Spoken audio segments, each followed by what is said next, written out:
Committee meeting of March 10th. On my right is actually Art Betke, filling in for Tom Lamar, who's in Washington, D.C., and on my left is John Weber, and filling in for Gary Riedner, who's also in Washington, D.C., is Bill Belknap. So the first item will be the approval of the February 24th minutes. John? I would move that we approve those minutes. And I will second that. Art? Oh, yeah, you weren't here. The minutes will stand approved then. Okay, next item is the Child Passenger Safety Seat Grant, and that's with Elisa Anderson and Chief David Duke. And welcome to you two this afternoon. Good afternoon. The Moscow Police Department is seeking committee support to accept grant funding provided by the Idaho chapter of the American Academy of Pediatrics to support our ongoing child safety seat program. On January 27th, 2014, Grant Manager Alicia Anderson brought our request to submit an application for the FY14 Child Safety Seat Grant to this committee, which was then approved in the February 3rd, 2014 council meeting. The approved application included $9,000 for purchasing child safety seats and $1,500 for both training and regional outreach activities. On February 24th, we received a copy of the approval letter awarding $10,500 in federal grant funding by the Idaho chapter of AAP. Just a quick overview of the program. This grant provides child safety seats to low-income households at a reduced cost or free. It increases awareness and education on the proper use of child restraints through our car seat technicians, and we provide one-on-one interaction to how to properly install a seat by a certified technician. It will train our recertified child safety seat technicians in the area, and we will distribute educational materials and community outreach events. Last year, the department was awarded $9,200 in grant funding, and through that, we were able to purchase 143 seats, train 6 technicians, and participate in 4 community safety events. There is no match to this grant, and if you authorize, all funding and activities will be completed by October 15th of this year. And I'm open to any questions. Well, it almost looks like looking a gift horse in the mouth. I think it's a great idea. It's a great program. It helps a lot of people. Totally for it. Mark? It's a very valuable service, and I fully support it. Well, and this is how many years we've been doing this now? Since 2003. Since 3, so we're into the 11th year. 11th year. Yeah, it's a great program. So. A lot of kids probably have avoided accident or avoided injury in accidents because of these, so I think that's a great idea. Yep. Okay. Well, we will, of course, recommend approval and put it forth on the consent agenda. Thank you. Thank you very much. Thank you. And Alicia's going to stay here. We have the FEMA Fire Prevention and Safety Grant request. Also coming up is Joe Williams with the fire department. Hi, Joe. Hi, Wayne. Thank you. I think what we'll do is Joe has a video that kind of talks about this piece of equipment and shows what it does, so I think we'll go ahead and have him play that first. Hey, let's do it. Then we'll talk about the grant application.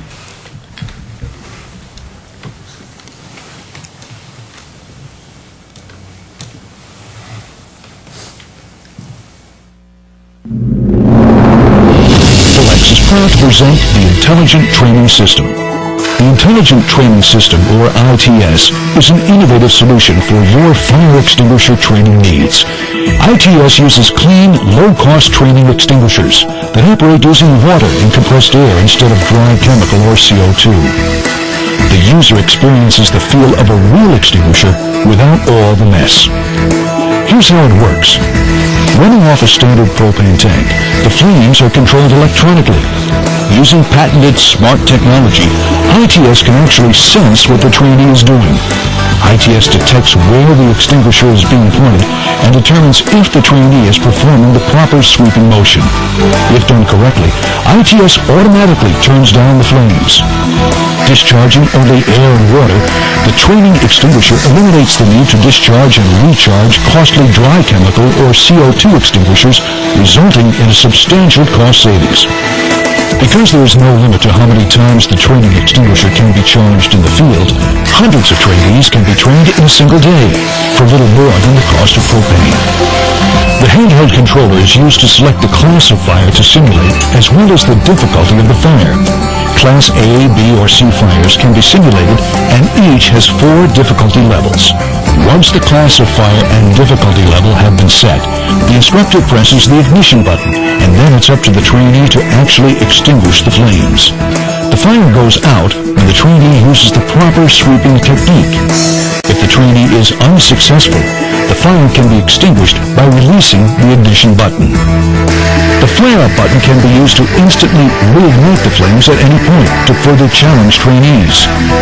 The display on the controller shows the status of the system and how long the trainee took to put out the fire, or if the fire has even been extinguished. For more robust training scenarios, the ITS Extreme training system can be used with Bullx Smart Props. Class A, B, and C stainless steel training props can be added to create realistic flame patterns which respond directly to the trainee's actions. Users need to demonstrate the proper technique based on the class of fire they are fighting to successfully extinguish the flames. Available props include a Class A trash can prop, Class B stovetop prop, and a Class C motor prop. Safety features include an emergency shut-off switch and sensors that automatically shut off the propane if the system is bumped or set up improperly, and a buzzer that sounds before ignition. These features all give Bullx's live fire extinguisher training systems a greater advantage over traditional live burn systems. And because of their portability, they are great for those who train in multiple locations. They can even be shipped from site to site. The convenient design and low cost, combined with advanced safety features, make Bullx's live fire training systems perfect for training solutions. Bullx, the new standard in fire extinguisher training. Contact us for more information and find out why thousands of organizations worldwide are using Bullx fire training systems. So, FEMA has a grant program called Fire Prevention and Safety. We call it the FP&S program. And this piece of equipment is eligible for grant funding under that program. And it is currently open right now. However, they did not have a round of funding last year, so they're using their FY13 funds. So that's not a typo in your CCSR, so we're looking at that. And Joe is estimating that the unit would be around $11,000 with the attachments. And there's a 5% match, which would be about $550, which is budgeted either Ed has available in his budget for either this fall or we'll plan for it for next year. So I'll let Joe talk to you a little bit more, but they'll use it in conjunction with some of the other safety training programs in the trailer that we have. Yeah, thanks, Lisa. Currently, we're using a system of diesel and gasoline in a small container, and we use it at our training facility, which hinders us a little bit. It's safe, believe me. The extinguishers are provided by a local company here that are used extinguishers, but of course, every time we use it, the wind's blowing, and and we can also go on site. So I hope to be able to train twice as many people as I'm currently doing. We have a lot of times when different businesses would like us to come to their business and do this, and we can't do it, and they can't come to the fire station to take this training. Looks like something that actually could be used indoors.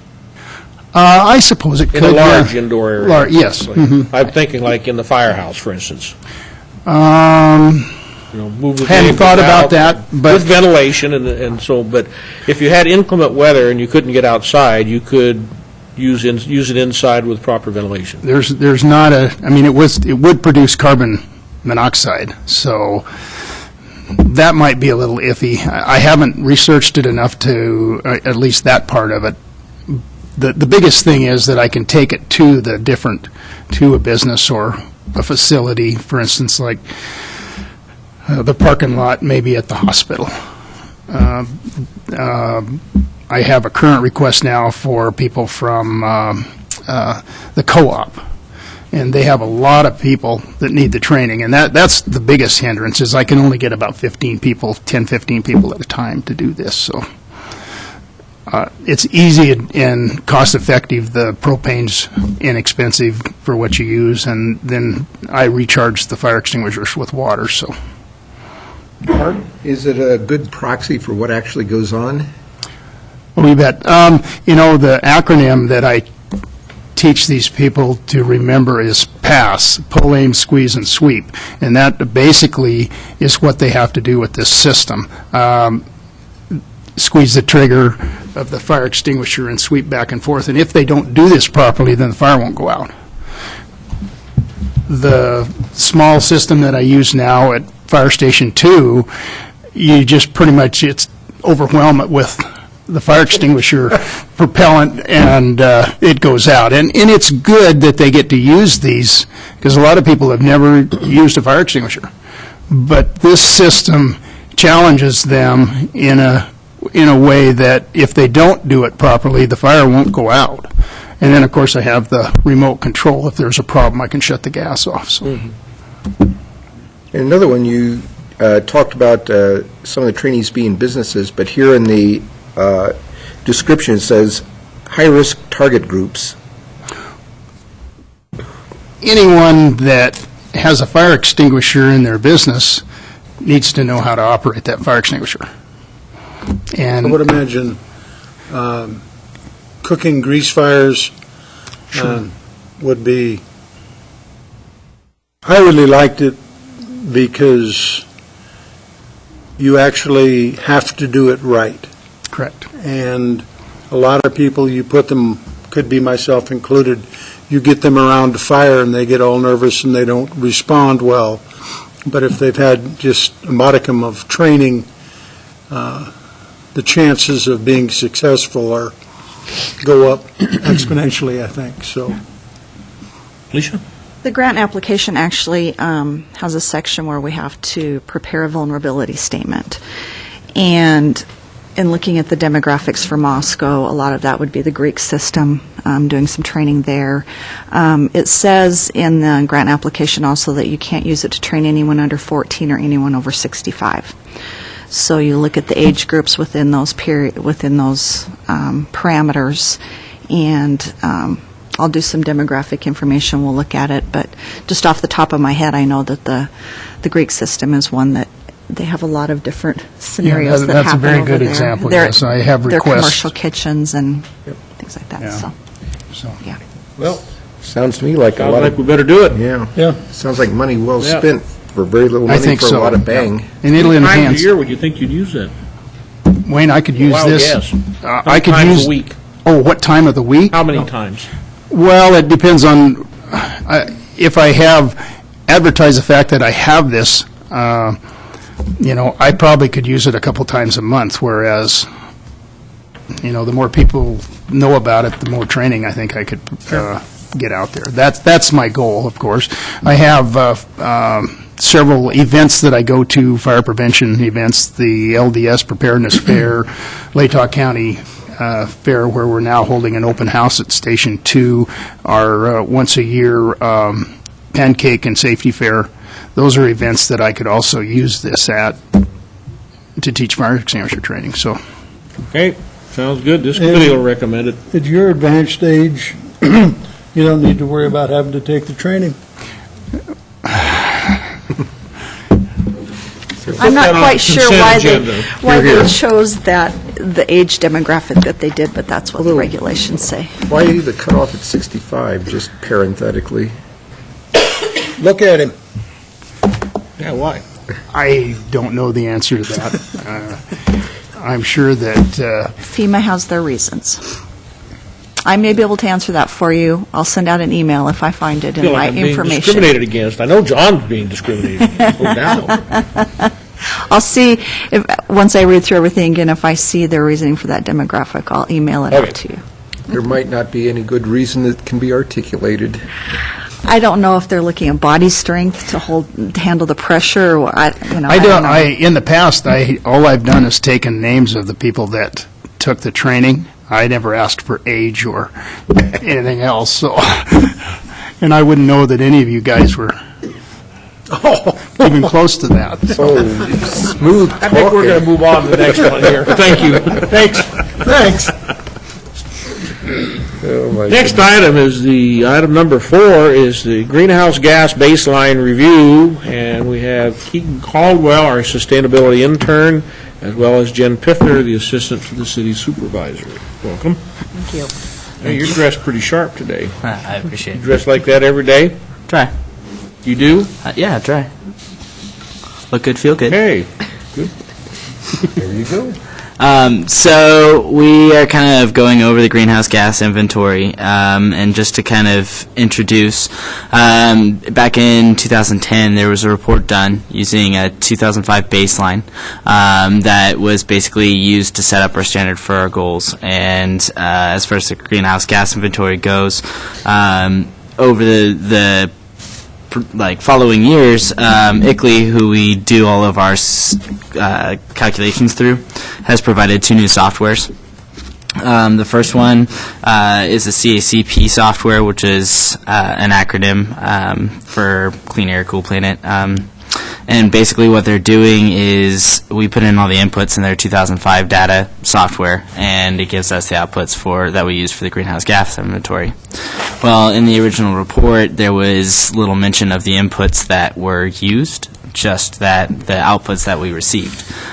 So now ICLEI has gone through and updated 2 more updates. One was another update on the CACP software, and now one is moved to an all-new online platform. What does ICLEI stand for? It's an acronym, but what is it? It actually used to stand for International Climate Leadership something or other, and they actually dropped the acronym type, and they're just known as ICLEI. That is their actual organization name now, which, Okay. yeah. So. So now we've moved on to a software program that is all online. It's far more in-depth. It produces a much higher level of accuracy on the report and things like that. But because of some issues with energy bills, preservations, and things like that, the city doesn't keep energy bills older than 5 years, and neither does Avista. And because of that, I can't go back and recreate the same level of intensity or the level of accuracy that I can produce in this new software with that old information in the old software. So the issue stands that when comparing any future update against the baseline, the information is not going to be as in depth and therefore as accurate necessarily. And because of that, I'm asking for a move of the baseline from 2005 to 2008, which is the oldest data for which I can collect those energy bills and then in the future save them.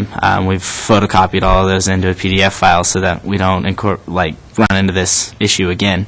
But we'll use all of that data for a new baseline in 2008 that we can then compare everything to on using the same software and therefore the same accuracy to create the best report possible. John? Do you think that there will be much difference? I agree with what you want to do. I support it, but do you think there will be much different information collected 2005 to 2008, or is this more of a housekeeping issue?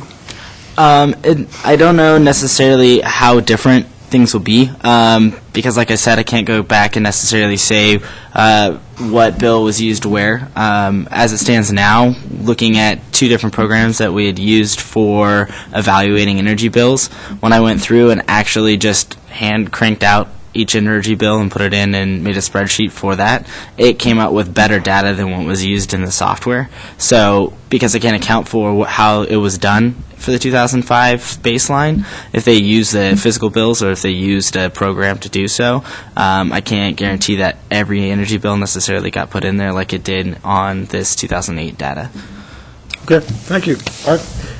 Regarding the use of the data, what do we use the data for? Is there a regulatory component to this, or is this aspirational on the part of the city to help make ourselves a cleaner, less energy-intensive community? What are we doing with this? And this began when we did that original report in 2010. the idea was to get an idea of what our baseline emissions are and then look at reducing those. In 2010, we also adopted a resolution, or the council adopted a resolution to reduce emissions by 20% of the 2005 levels by 2020. And that's one of the things that was in the memo that accompanied this, that we're not necessarily asking for a recommendation on today, is once the 2008 data is calculated, we can see exactly where we were at in 2008. We'd probably want to look at maybe adjusting that goal. And the idea is just to reduce our carbon emissions, be a leader in that sustainability field there. And So there's no larger regulatory component No. involved. It's just us being good being people. good people. Right. Okay. When we had this presented to us, when was it, December? We did Keegan prepared that interim report. in I remember December. thinking at that time, and I think I made a comment, that it looks like we're going to be hard-pressed to make our 20% goal that we had. And where your recommendation is, an alternative recommendation was to extend the levels to the year 2025. That's not, of course, in the staff recommendation. I'm wondering if we should meld those two together. The idea behind not including the goal statement was to prepare the 2008 data so you knew where we were at, to see if 20% was enough, if it needed to be more or less, that timeline needed to be longer or shorter. Stretch it out later on. Yeah, but to ask you for a goal without knowing what data you were starting with, we thought may be a bit premature. So, Where did we originally come up with the year 2020 as far as to reach this 20% reduction? Was this just an arbitrary figure that came up as well as the 20%? How did these numbers even come together? 2020 is kind of a national benchmark that many communities use. It's a nice rounded year. It's goes along really well with a 20% by 2020 campaign, 20 and 20. But there were also a lot of communities that were starting to look at this in 2000 or in 2010, like we did. So it was just kind of this idea that it made a great campaign, and it runs along well with other communities that are running like campaigns. But by it isn't necessarily anything that we would have to. There's no standard for it. Nobody said that it has to be done by 2020. That was just a goal that was set because that was, to my understanding, what everybody else was doing. So they picked that because it sounded good. One other question I would have, then hey, go ahead, Jen. What happens if the city doesn't make this 20%? Say we've only made 8%, or let's say we've gone as far and made 10%. Then what? As far as again, it comes down to this is what we're doing for our city and our community, and there are our goals. There's not necessarily any sort of result or punishment for not getting that. We're not obligated by any sort of national, we didn't sign up for anything that said that we had to get this done by that time. But to counter that, ICLEI has set up a program that basically benchmarks your entire experience of greenhouse gas remissions into 5 sort of milestones. And so the first one is creating your baseline and setting up your goals. Second one is calculating how you're going to reach those goals, and then 3 through 5 are reaching and attaining those goals. And the idea would be we would get awarded for completing each one of those 5 milestones, so that we as a community could say we've done this, and we are rated and have completed our goals and are going to continue to make further goals for greenhouse gas reductions. And so in order to follow that benchmark series that there are hundreds of other communities across the nation also following, we would need to maintain our goals, or at least set goals that are reasonable enough that we could get those awards along the way. When can we expect the next report?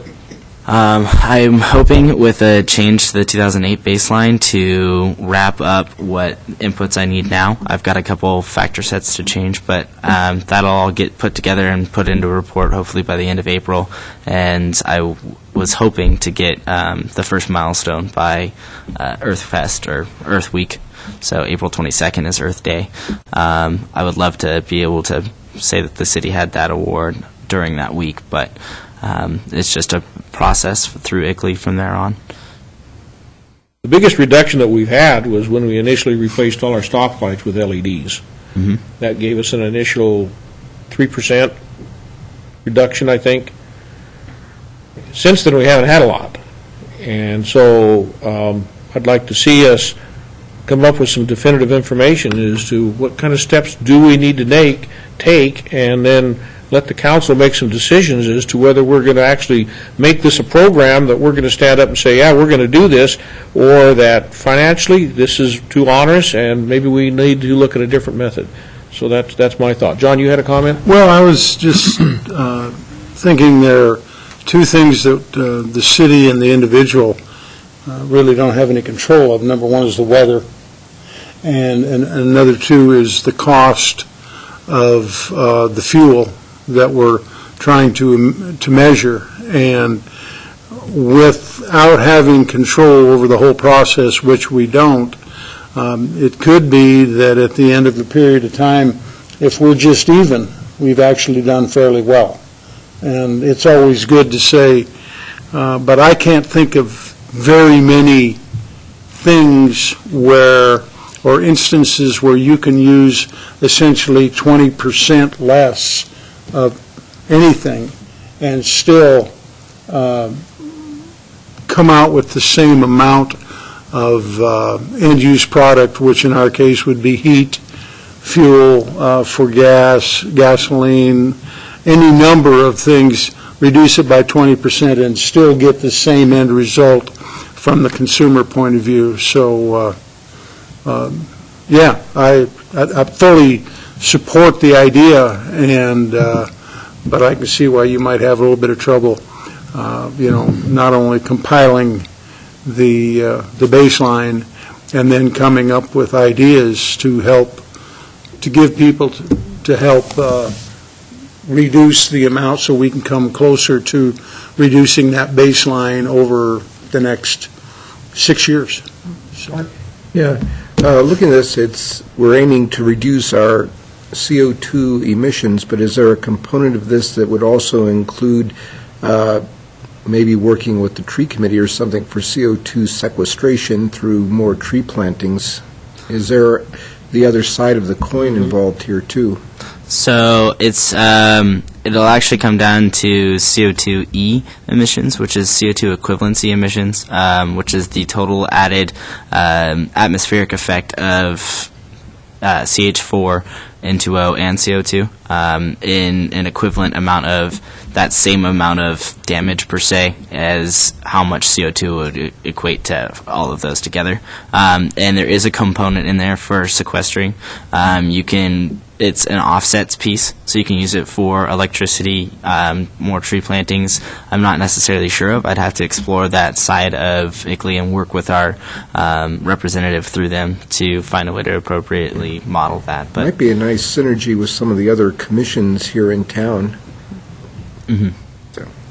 I guess the only other thing I have to say is this new software that we're using is part of its ability to be more powerful than the old software is this forecaster piece, and allows us to put several inputs in for growth rates for the city and allow for communities, and then it takes national standards for the cost in fuel and the expectancy in gasoline prices and rising nationally, and it runs that into their equation. And so then we can say if we wanted to replace all of the lights in City Hall, for example, what the difference in electricity production, it'll calculate that, and we can benchmark our goals for 10 years, 15 years, and 20 years into the program, and it'll show us how much the programs that we're deciding to do are going to make an effect on fiscal impact as well as impact towards our goals. So we can model all of those things into the software as we make those goals or produce ideas for how we can limit our CO2 production. Good. Sounds like you'll have the ability to come up with some little more definitive recommendations in here. Yeah. So I think that by way of comparing apples to apples and oranges to oranges, we have to move the baseline to 2008 instead of 5. I don't see that we have a very yeah. Having 2005 as the large total, it might be interesting to look at, but I don't think it would be particularly valid to modeling our future. So I think we need to move it. Well, it sounds like this committee is in agreement that we'll recommend moving it from 2005 to 2008. Thanks for your hard work. Appreciate that. Thank you. Thank you for dressing so sharp, too, by the way. I want to comment on you. Look good. Good answers. Make the rest of us look kind of dowdy. Well, I wasn't going to say frumpy. that. You might. But, okay. Next, we have, I gotta go back. Cadillac Jacks. Get back up to me.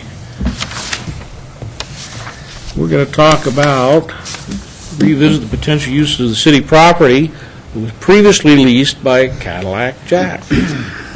Dwight Curtis. Well, thank you for having me back again for this topic. As you'll recall, just a week ago, the City Council approved a lease to Cadillac Jacks, and subsequently, the very next day, he decided that he no longer wished to go through with that. So we're back to the square one of what to do with the property.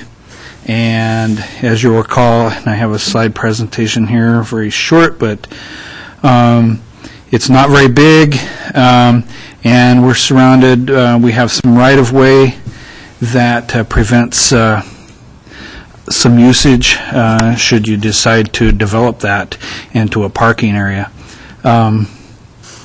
This isn't a very good picture, but it shows an option that's available, and that would be to close this off to parking, but add in angled street side parking, and to also work with the previous desire to do some kind of beautification of the property. This drawing depicts what could possibly have happened. It required some cooperation from the adjacent owner, which we would not have. But to develop that property into parking, once you pave it and go through all the requirements, there just isn't much there. So you would be putting a lot of money for very little parking, whereas if you did street side parking, that's where you get the most bang for your buck.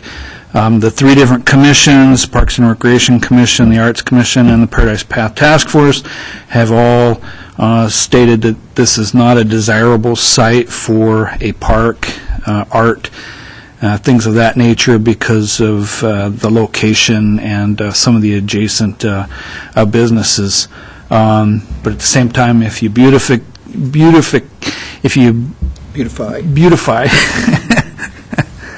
it's Monday, okay, and I didn't wear a vest. You sort of run into the same issues as if you had made this into a park. This is an aerial view of a broader area there, so you can see where the streets intersect. Across the street, there's beautification efforts that had taken place years ago that look very nice. And this is what it looks like as you're driving down the road. It is not a very pretty sight. So in your packets, I threw in some options that are there. There could be more options. Just depends on where you would like us to go with this. The Parks and Recreation Commission, their recommendation last year was for the city to divest itself of the property. I think depending on what would happen to that, if you sold it, you would likely still have the same view that we have here. But we could lease the property to another business if one was desirous, but we would have the same situation we do with the CJs. We could close the property to parking, landscaping, do the curbside parking, the angled parking that I talked about. We could develop it into the parking area, but you're really spending a lot of money for very little use. The city could divest itself or whatever other thing you could possibly think of.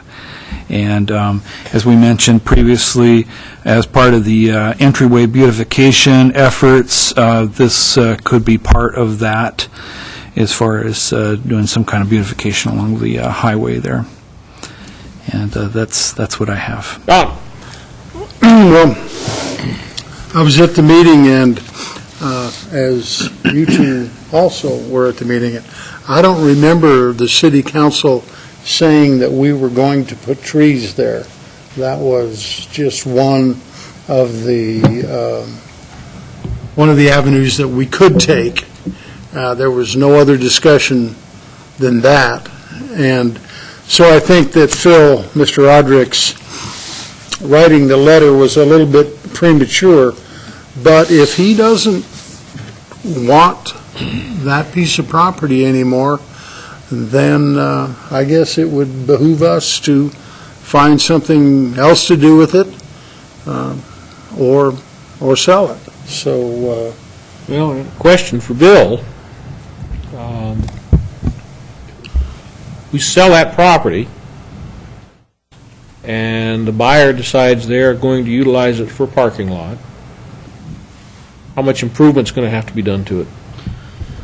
Probably very little if it was a private party, because it's really not a change of use of the property.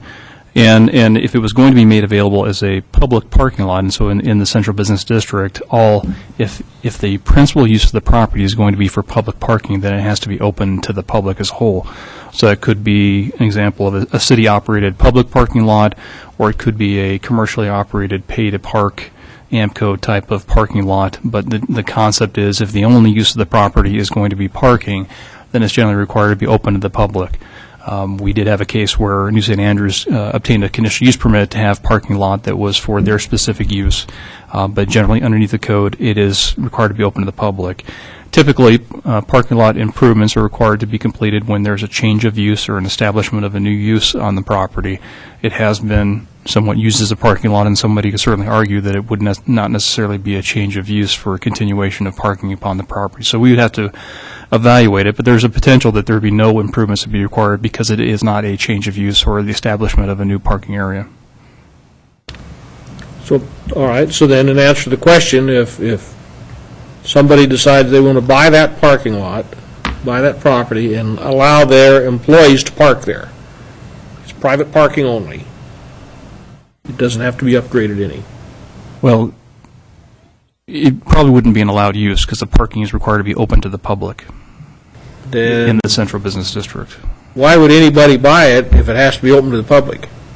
Well, I don't think parking is not the only potential use of the property. So somebody could certainly purchase a property with the intent of constructing a small structure up on the property or a building. I mean, there are other potential uses. Obviously, adjacent property owners are probably parties that may be interested in purchasing the property if the city was going to be disposing of it, especially for the size that it is. It probably makes the most sense for assemblage into adjacent properties.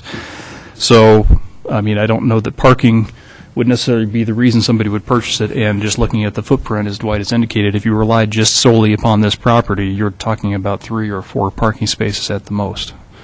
So I don't necessarily see that as really a viable use of the property just with the property. Unless Phil Roderick buys it. Correct. Wayne. Art? Yeah, given the city's focus on the entryway beautification and the potential for extending the central business district further north, leaving it as a passive green space, putting in some form of plantings and leaving it as such, and then closing off that curb cut and taking advantage to put in 5 parking spaces, which is more than what you would get if you left the thing as a parking lot, apparently, would seem to make good sense.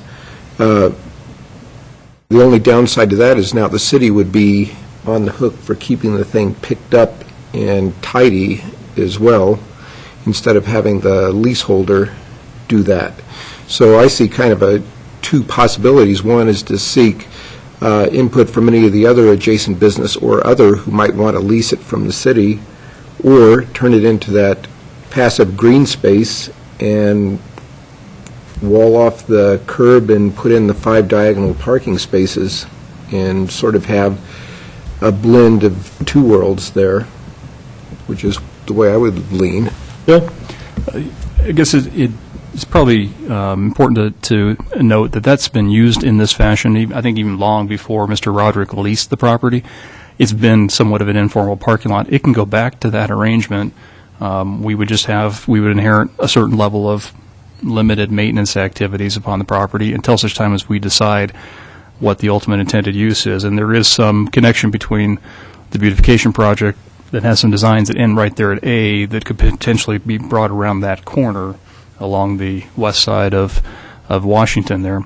And so I mean, one option is just to continue to allow it to be used as an informal parking lot, as a city parking lot. The parking lot across the street in Jefferson here was a gravel lot for a number of years, and just take over and assume the maintenance until such time as the city decides a higher, better future use of that property. And I suspect that the 5 spaces that are on Mr. Roderick's property, if people started parking there, they would be his problem to try to keep the traffic out of there, not the city's problem. If you'd like to preclude access to his property, he could certainly sign it, or place some other barricade, or he could certainly approach us if it became a problem. I presume that he benefits from that during the weekends when he has a large number of people that frequent his establishment. So I don't know that that necessarily was a problem in the past in that situation. But I mean, I think they benefited from it previously before they even leased it. So if we do nothing and we leave it just like it is, and it just continues to be used just like it is, and then Mr. Roderick will receive the same benefit that he's been receiving from that property without having to worry about keeping it clean and without having to pay the city $50 a month. Mm-hmm. However, you're right. However, at any point, then the city can decide, since the city owns the property, then we can decide, or Parks and Rec or whatever, we can decide what we're going to do with our property, and we could change it without having to be concerned about a 90-day or a 30-day or whatever. So actually, I think your suggestion that maybe we just leave it alone until somebody comes up with an idea, and then if they come up with an idea, we look at it. And I mean, I like the idea of doing something along, what is that, Jefferson? Washington, kind of Washington. Washington. But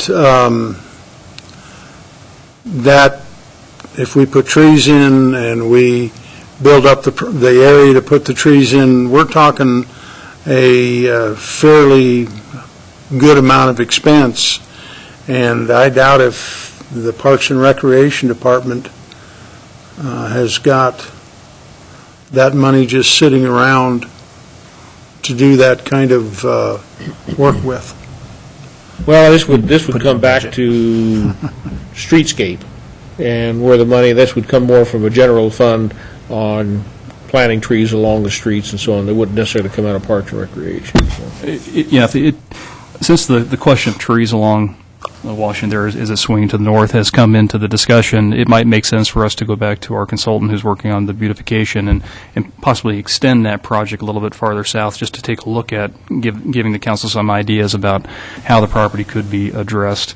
There are a variety of uses, whether it was a food cart vendor location that we could lease out for those types of activities on weekends or other events. There are probably a number of things that possibly could be considered, but from the design perspective and continuity of what we're looking at just a little bit north of this site, it might make sense for us to maybe extend that individual area, that corridor where we're looking from D to A Street, just down south a little bit, to incorporate a portion of this, at least if the council desires to explore the tree installation, to include that element of it.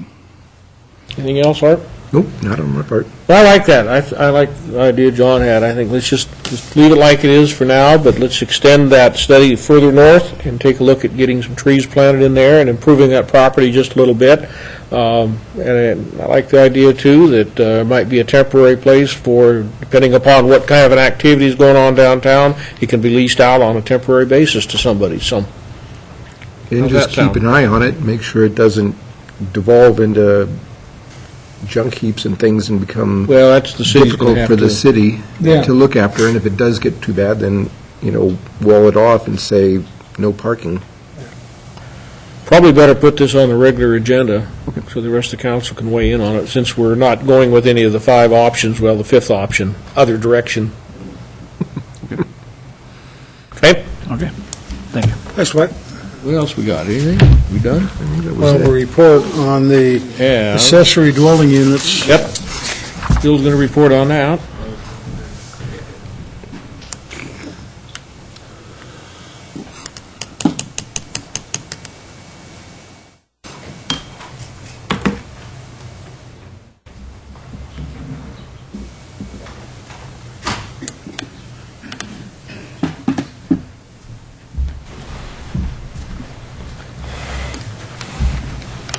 Chair. Ignore the title there on the right-hand side of the screen. This was just a portion of a presentation that was provided to the Planning and Zoning Commission last year when the Commission was discussing the topic of accessory dwelling units.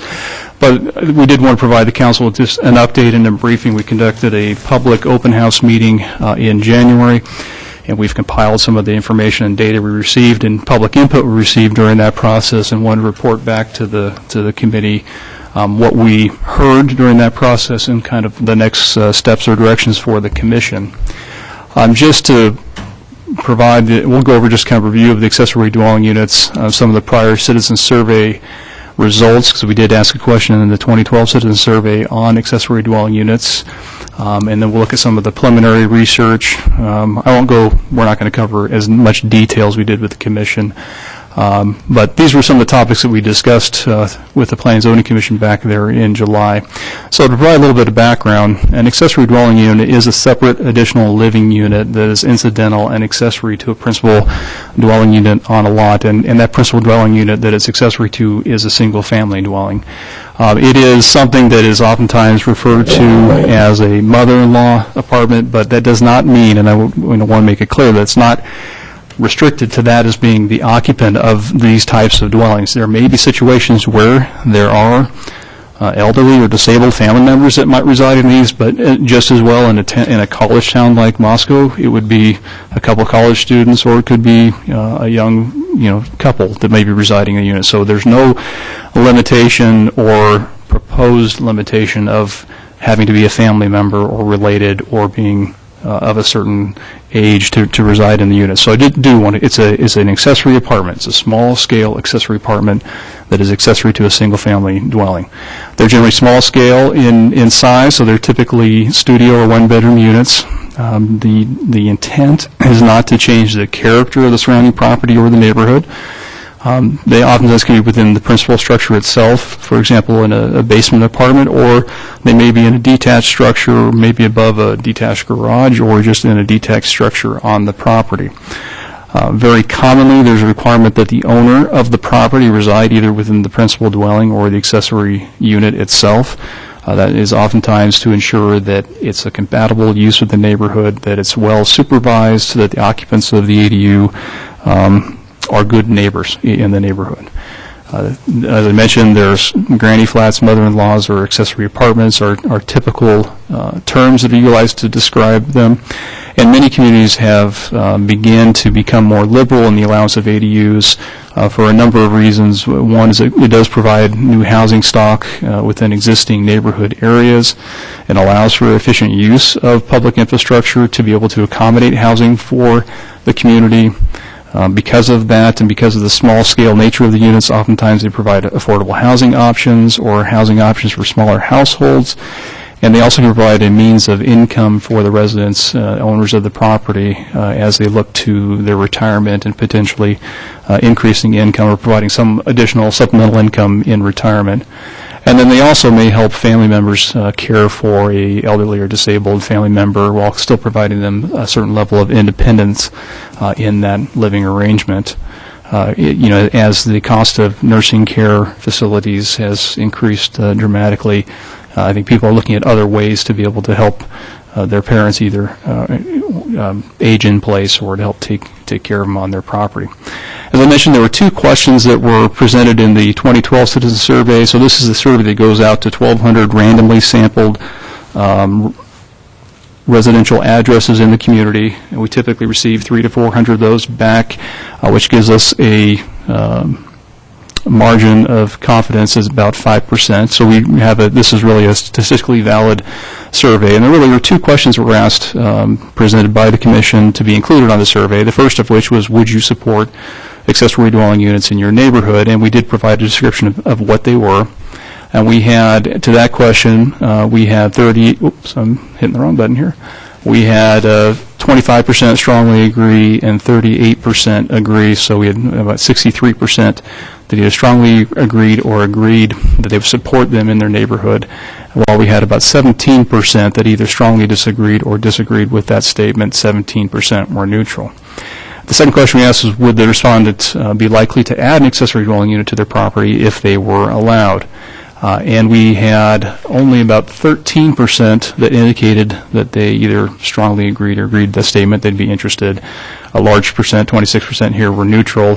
And 47% there, and correct me, I'm doing math on the fly here, so indicated that they really didn't have an interest in adding one to their individual property. So, what we generally characterize was fairly reasonably strong support for allowance in the neighborhood, not a huge pent-up demand. So there wasn't going to be a huge rush of individuals that wanted to add these to their property. We did break out these because we do color code the survey instruments, although they are anonymous responses. We do know within what area of the city the address is located.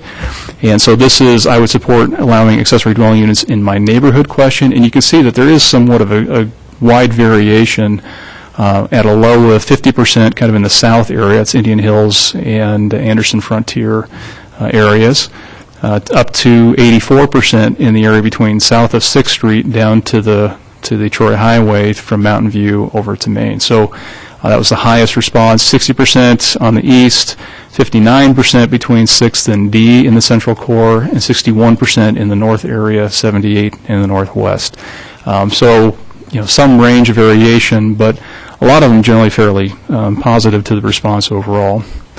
Then looking at the opposite, the strongly disagreed or disagreed responses, the highest in this category, so these are individuals that disagree with allowing accessory dwelling units in their neighborhood, range from 30% on the east and 28% in the south, but only 11% in the south 6 to Troy Highway, 10% in the northwest and U District, and 16 and 15 in the central core and up to the northern core. So somewhat interesting because this area was one of the lower, almost one of the second lowest support numbers, 59%, which was even lower than the east by just 1 percentage point. But then when you look at the opposition, much less opposition to them in the neighborhood, so probably a wider slice of neutral in those areas. We also asked that question about whether they'd be interested in adding a accessory dwelling unit to their property, and the interest ranged from a high of 23% in the northwest to a low of 10% in the east, and ranged from 20%, which actually was one of the higher areas, in the city central north, and then 15 and 17 in the remaining areas. As part of the project, some of the historical discussion, this happened over the course of the last year at the commission, that we did review accessory dwelling unit ordinances from 7 cities. We also have a table of another 30 or so that were compiled by the Oregon Department of Environmental Quality, but these were the 7 examples we looked at, from Missoula to Coeur d'Alene, Boise, Spokane, Portland, Seattle, and Bozeman. And all of those communities allow ADUs in a variety of ways, in different ways within their districts, and have different standards. All of them had similar purpose statements when they had their ADU ordinances, and common considerations obviously were where they were allowed. Many communities allow them in pretty much all residential districts in their communities. Some have a conditional use permit within some of their single-family districts, but allow them in some of their two-family and multifamily. Most all of the ordinances address scale, so there was either a minimum or maximum square footage and a percentage of the principal structure. A few even had lot coverage standards that may vary for attached or detached ADUs. There were height restrictions that did vary, but there was a common focus upon lower heights when they were within a detached structure, and then off-street parking was often a consideration, requiring one additional space for the accessory dwelling unit itself. The vast majority, I think Seattle may have been the only one that didn't require owner occupancy in the ADU, but the vast majority of the other communities that we studied did. And most all had some form of an occupancy limit, and generally maximum two occupants was fairly common across the board. And a number of them had requirements that there could be no more than one principal entry to the structure on any given street frontage, so that it retained the appearance of a single-family dwelling, and the ADU door may be on the side or to the rear, so that it didn't change the character of the neighborhood. There are also some other provisions. Some include limitation of one ADU per lot, annual registration, CUP, and some other zones. Oftentimes, the owner occupancy requirement is accomplished through a recorded deed restriction on the property to ensure that the owner understands that they have to reside upon the property for the use of the ADU, and if they, in a future transaction or sale of the property, that purchaser is made aware of that requirement as well as part of the title documents. There are a number of examples of ADUs that range from, your typical apartment above a detached garage, or maybe it's a bonus room above the garage and turned into a living space. But those are just some examples of ADUs that were found essentially online through a web search. Again, some other examples. Oftentimes they are the above the garage type units in detached structures, or in basement apartments are probably the two most common arrangements, and those are just some sample images of living spaces and ADUs above garages. As I mentioned, the Planning and Zoning Commission really has been having the conversation over the last year. Actually began in the fall of 2012 when they submitted the questions for the citizen survey, received the responses to those questions in the spring of 2013. It's been an off and on topic of discussion on the commission, doing research and reporting back through last year. And then the commission wanted to conduct some public outreach efforts, so there was an open house meeting that was conducted on January 22nd in this room. At that, we had, I think, about 7 stations. We had the posters actually downstairs in City Hall for quite some time. Might still be down there if I don't recall, but we had a number of stations. We had a welcome meeting, project introduction, and a sign-in sheet. Station 2 were just some descriptions and definitions and introductions and discussion of the common components and graphic examples. We talked about some of the potential benefits of ADUs, and we presented some summary of the research that had been completed. And then we had some discussions about where ADUs could be allowed. Something happened with my numbering there. And then we talked about some potential standards, and we solicited some input from the participants. We had a survey instrument that we had out, physical hard copies at the open house meeting. We also posted online on the project's website, on the planning department's page, to solicit input about the participants' opinions. And so we've just had a few responses here. This is only 28 respondents, so we had probably 30 or 40 people during the course of the open house meeting. Not everybody filled out a survey instrument, so we had a certain number that we received that evening. Then we had a certain number of folks that filled out and completed the survey on SurveyMonkey on the web version of it. So it's important to make a distinction between these responses that come from a very small self-selected sample as compared to the citizen survey as a whole random statistical survey and random sample that is anticipated to reflect, more closely the broader community opinion. So it is important to make a distinction between those two. So of those we had attend or filled out online, we asked them to report what zoning district they resided in, so that way we could segregate some of the responses and understand the opinions of residents within the R1 or the R2 zoning districts, which are single-family districts, as compared to the R3 and the R4, which are two-family and multifamily districts. So we had, and this percentage I think is off, obviously this looks a little bit more than 50 here, but the majority of the respondents we had were R2 residents, with 14% in R3, 14% in the R4, and then a small percentage in the R1 district.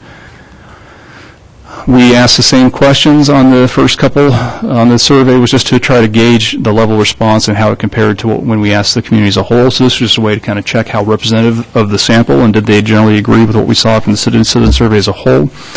So would you support allowing ADUs in your neighborhood? So we had 68% that agreed or strongly agreed to that statement. That's compared to the 63% that we had in the citizen survey as a whole. So fairly close. The strongly disagreed was 29%. And now that was somewhat higher than anything we saw.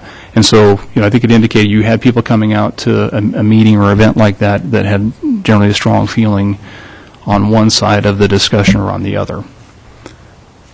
John, did you have a question? Yeah, now you're saying at this point then that 68% either agree or strongly agree of 28 people? Correct. And that's the thing, that 63% was the citizen survey as a whole. That's just under 400 responses and a good representative random sample.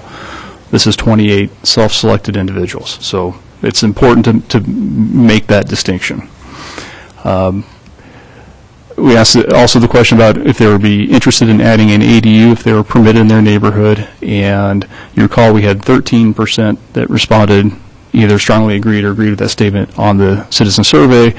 And so here you've got, 46% that either agreed or strongly agreed with that statement. So you had certainly a much, individuals that came out to the meeting obviously had a greater interest in this possibility, should it be allowed underneath the code. So you also had, 32% that strongly disagreed or disagreed with that statement. We did have a fairly strong, maybe not necessarily negative response, but that's pretty comparable to what we saw in the citizen survey as a whole in responses. But certainly from the perspective of those that would have an interest in adding an ADU to their property, we had a greater representation at this meeting than we probably received as a whole out of the citizen survey. We then did ask questions about whether they should be permitted just in the R3 and the R4 districts or in the R1 and R2 districts. So now this is going beyond just their neighborhood, but should they be maybe just in this district? The R2 and R3 are already more intense residential districts, two-family and multifamily dwellings. And so to that question, we had 43% that strongly agreed or agreed that they should be allowed within the R3 and the R4 district, and only had 18% that either disagreed or strongly disagreed with that statement. So, and 29% that were neutral. Again, we had a large number of the individuals, coming to the meeting that were in the R1 and the R2 districts. So that's not surprising that they may not have a strong opinion about allowing them in a different zoning district. But that was the response there. And then, would they support them being allowed accessory use in the R1 and the R2 district? Again, we had, I went the wrong way. We have, 46% that strongly agreed or agreed with that statement, and 36% that disagreed or strongly disagreed. So starting to get to a little, obviously, still somewhat strong, obviously much more, still fairly strong support, but again, becoming more polarized as we move into the R1 and the R2 district in the responses.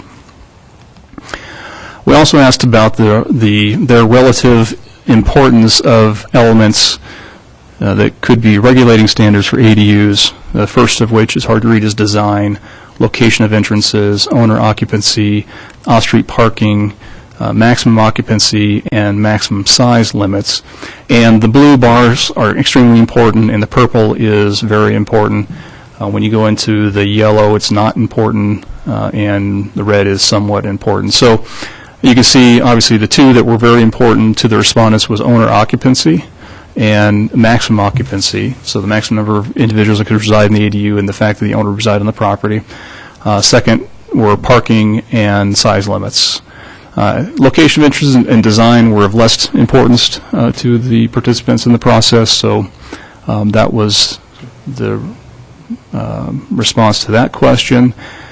Now, if we were to look at just the R1 and R2 respondents and segregate out those individuals and look at the responses to the question about whether they support them in their neighborhood, you can see we have a 50-50. 56% that agreed, strongly agreed, and 44% that strongly disagreed.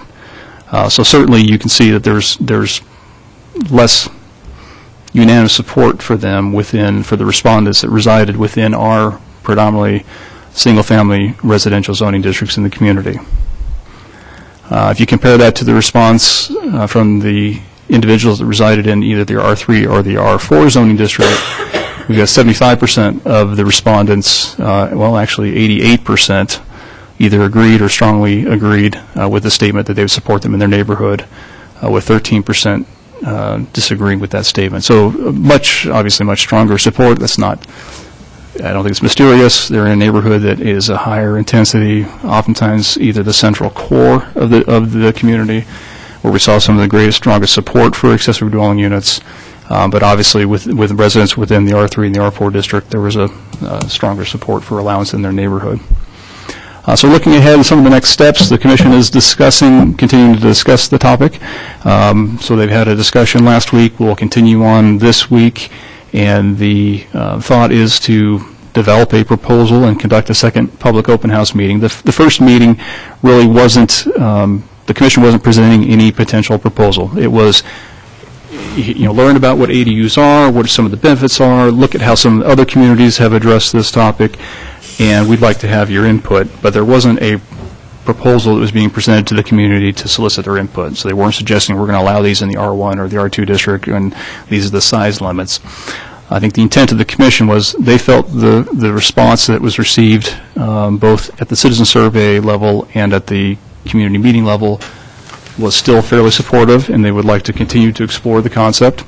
They would like to develop a presentation where they would do a second open house, public open house meeting in early April is the anticipated time frame, where they will have narrowed it down, maybe not to a individual proposal, but maybe to a menu of some options, and then solicit input upon those options. And so that's what they would like to do next, and that's what they're anticipating doing. So that would be happening in April. Obviously, the commission then would consider any input they received during that process and decide how they would like to proceed on the project. And ultimately, if the commission desires to proceed, they would conduct a hearing, take public input, and forward a recommendation on to the city council for the council's consideration, which ultimately is the council's decision down the road. So, Don, comments? Well, this is the second time I got to hear this presentation, and every time you hear it, it makes a little bit more sense. I think the only thing that I have to continually keep in my mind is when you start using graphs, whether they're pie graphs or line graphs, you have to keep in mind the number of people that were used to make that particular graph. And, 48% of 12 people, it's 6 people. And we've got 23,000, 24,000 here in time. So we always have to keep that in mind.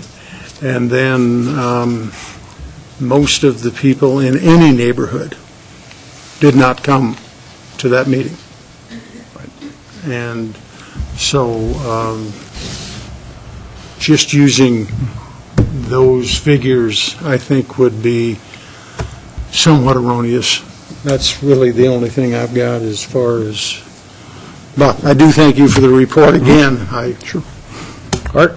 No, sounds like planning and zoning is doing the good job again, out getting all of the facts in order and plumbing the depths of support or opposition within the community. And I think we'll probably be working towards some good language that will accommodate as many as possible. I look forward to a good outcome. Our City Finance Director, Don Palmer, has joined us. What's on your mind, Don? I just wanted to go on record that in terms of the finance, until January 22nd meeting, that we had not had a chance to weigh in on the utility billing aspects of this, and my concern is how you discern multifamily from the accessory dwelling units. So as we move forward, I would hope that we would come up with some sort of thought about how we might determine the differences between what is an ADU and what is a multiple dwelling unit. Because my staff was concerned, especially in the utility billing areas, how do we discern what is what and how do we bill for it? For example, a duplex versus not a duplex. And so just as we proceed forward, I would like to have that aspect thought through about that process on it. So that was my comment. ADUs are allowed to have a kitchen. If accessory dwelling units were permitted, they would have a kitchen, correct? That would be. It's anticipated. In your studies that you did on the other communities, particularly the ones that allow them in all zoning districts, I'd be curious as to know the percentage of accessory dwelling units in single-family residential zones as opposed to multiple-family residential zones. Did you have more dwelling units in an R1 and R2 zones as opposed to R3 and R4? And that is not information that we have. We have what their ordinance standards are, but as far as how many ADUs they may have in their community, we don't have any. I mean, certainly we could reach out and contact the communities, but we were looking at how they were regulated, what were the standards, where were they generally permitted. On the project website, we do have a spreadsheet that has a summary of all that information that includes, like where they were permitted. The majority of them allowed them in pretty much all of their residential districts. There were a few that had some limitations in some of their lower density residential districts, but most of them, allowed them pretty much in most all The reason I bring that up is it would seem to me that you would have a higher demand in single-family residential zoning districts for an ADU as opposed to a multifamily, because it has to be owner-occupied property. And most of the time in an R3 and R4, especially in R4, they're not owner-occupied, so I wouldn't expect to see any additional dwelling units there. And sometimes R3 they can be if it's a duplex, owner-occupied duplex. So, Correct, and ADUs would have to be accessory to a single-family dwelling. They wouldn't be allowed as being accessory to a multifamily complex. right. And so it would be limited to the number of single-family homes that currently exist within the R3 and the R4, or may exist in the future. We did an inventory of those lots. I don't have the number actually right in front of me, but we did take a look at how many lots were located in the R3 and the R4 districts that were currently occupied by a single-family dwelling to try to gauge the level of properties that could be eligible. And then you'd have to rule out a certain number of those because they may not physically be able to occupy it on the site, or there may be some other obstruction. Until we know what the standards are, it's really hard for us to completely. So my assess initial that. thoughts are is if you're going to move forward with this, it has to be allowed in all zoning districts. It doesn't make sense to just, to me, it wouldn't make sense, and it would be almost discriminatory to tell people in R1 and R2 that you couldn't do it in R3 or R4, which are already multifamily, that you could go ahead and do it if you had a single residence on a single piece of property. So this is, so anyway, thanks for the report. Appreciate it. Any other business to come before this committee? Don't think so. We stand adjourned. Thank you.